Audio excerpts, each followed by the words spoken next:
بسم الآب والابن والروح القدس إله واحد أمين. أهلا وسهلا بحضراتكم في قناة يسوع مفرح القلوب.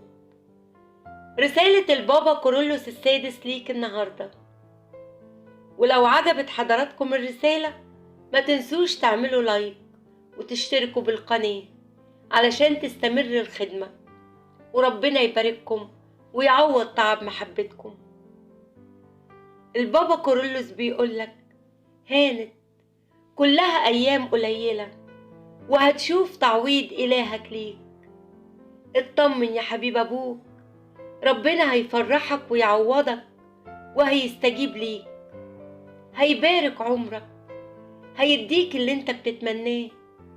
خليك واثق فيه، إلهك يسوع بيحبك، وإن كان سمح بضيق ده علشان تدوق بعده حلاوة صبرك وثقتك فيه. ما تقلقش أبدا، يسوع إله المستحيلات. ثق إن بعد كل ضلمة في نور، وبعد كل ضيقة في فرج.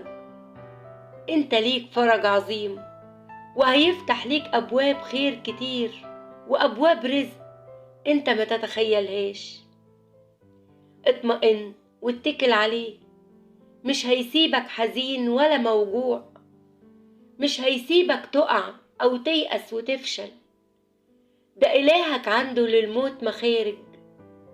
مهما كانت ظروفك يسوع قادر يخلق ليك حياة جديدة، ويخلقك انت نفسك من جديد. ما تخافش، يسوع معاك.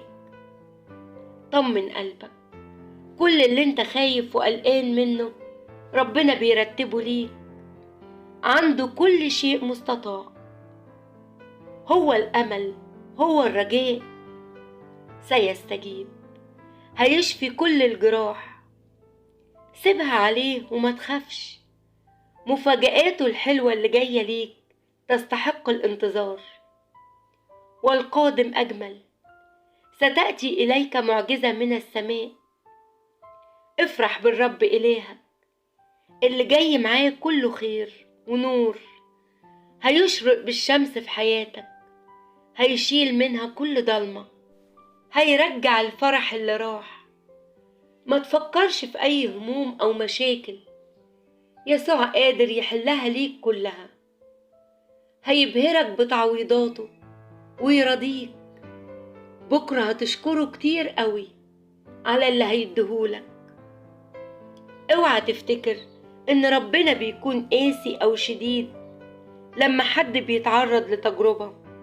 لا، ده هو له كل المجد، بيديه الاحتمال العجيب اللي بيحتمل بيه. وسط الضيقة تجد الله الرؤوف المتحنن يتدخل ويعمل عمل خير للإنسان. لولا ان الرب كان معنا حين قام الناس علينا لابتلعونا ونحن أحياء. نجد أنفسنا مثل العصفور من فخ الصيادين، الفخ انكسر ونحن نجونا. إلهنا الطيب اللي بيحمي أولاده من كل شر. أبوك السماوي يعرف إنك تحتاج للرعاية فيرعاك دون أن تطلب. يعرف احتياجاتك فيعطيك أكثر مما تطلب. طمن قلبك وثق في ربنا، هيستجيب ليك، هياخد بإيدك ويعديك من كل مشاكلك وتجاربك. ما تفكرش كتير يا حبيب أبوك، ربك إله التدبير، هو حاسس بكل اللي جواك، وهيبعت لك وقت مليان نعمة، ومن كتر فرحتك بيه تنسى هم سنين فاتت. إلهك هيفرحك جدا. تشدد. آمين.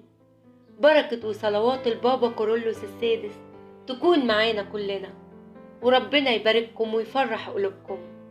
قناة يسوع مفرح القلوب.